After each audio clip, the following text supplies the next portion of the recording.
Hey everyone, my name is Alex and welcome to another Hogwarts Legacy video. Now in these videos I try to give either news or do some speculation or kind of some theorizing, and in today's video I wanted to focus on that last bit. I wanted to focus on that theorizing side of things and take a look at the Sorting Hat and how I think it should be used in the upcoming Hogwarts Legacy game. So what we're going to do today is we're going to pretty much say how it should be used, especially in relation to the thing of character creation, and then we're going to move on and sort of discuss, will it be used like this, and is there any evidence to suggest it will be or won't be. So we're going to do that today and hopefully you will enjoy. So in the Harry Potter universe, the Sorting Hat is a major milestone in any student's journey through Hogwarts, and courtesy of the shot we got in the trailer, we have a good idea that in some way the Sorting Hat is going to be present in the new Hogwarts Legacy game.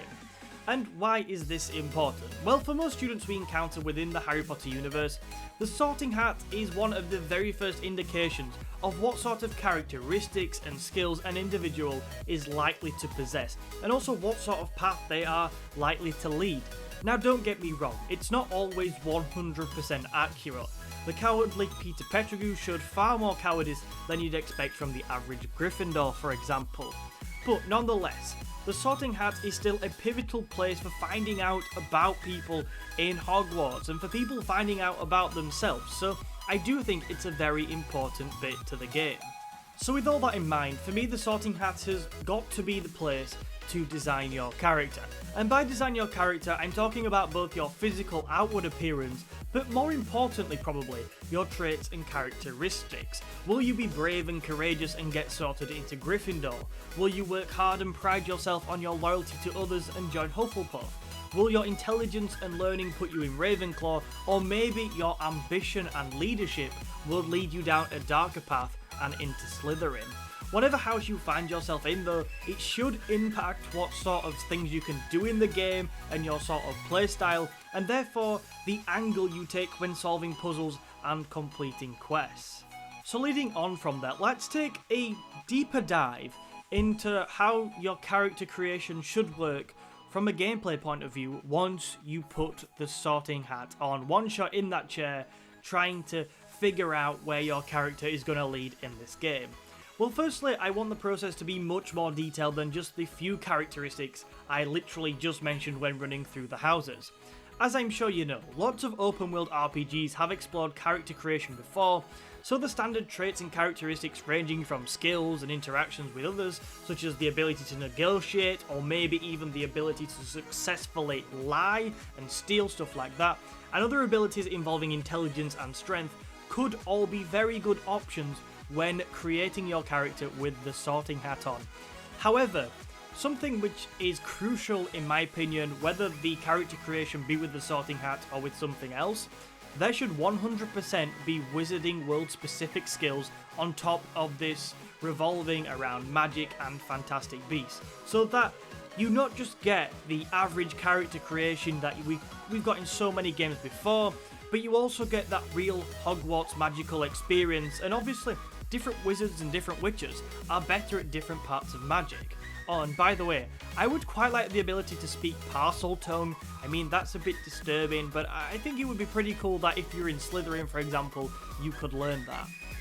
So how you should actually give your characters these attributes is, in my opinion, quite easy. It should definitely be through the use of some form of skill point mechanics. So once you've got the Sorting Hat on, depending on what types of characteristics you want, for what house you want to be in, and what kind of route you want to go down, you should be applying skill points in the relevant areas. So if you want to have Slytherin characteristics and you want to be on that side of things, then you put your skill points towards ambitious characteristics, maybe ambition itself, maybe towards cunning if you want to go down a darker path and things like that. Or if you want to be brave and loyal, you go and put your skill points in the Gryffindor type of characteristics, those sort of things. So a skill point system has worked very well in open world RPGs in the past, and for me, once you put the Sorting Hat on and you're trying to really get into your character's head and build the character you want to roleplay, skill points is the way to go with that.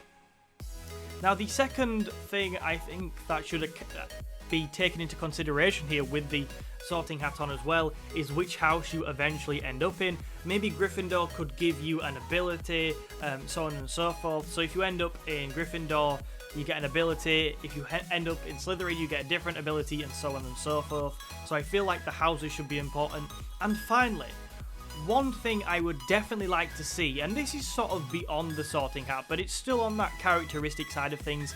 I think you should be able to develop your characteristics as you go on. So maybe if you make a certain in-game choice, you develop a certain skill, and also being able to gather skill points as you go through and deploy them yourself as well would be pretty nice. So the final part of this video is, will the sorting hat actually be used to build your character, as I've talked about over the last 5 minutes or so? Well, the first thing to mention is that we have earlier footage of this game. I think it was from like 2018 or something, and that showed character building.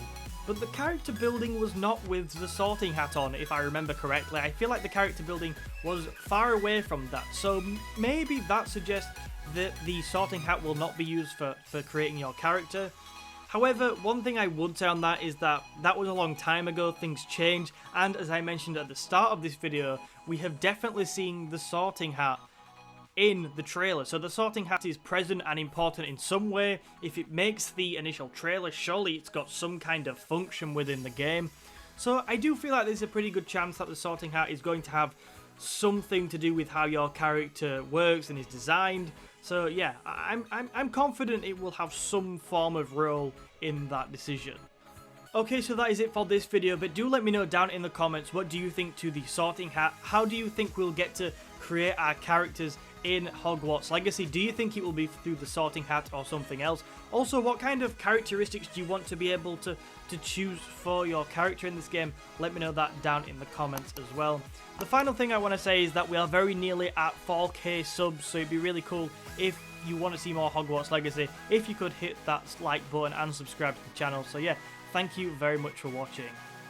Thank you so much for watching this video today. If you want to see another one of our Hogwarts Legacy videos, then check out the video in the box below. Also, to see more going forward, make sure you hit the like button on this video and subscribe to the channel. I'm uploading these videos pretty much once a week at the minute.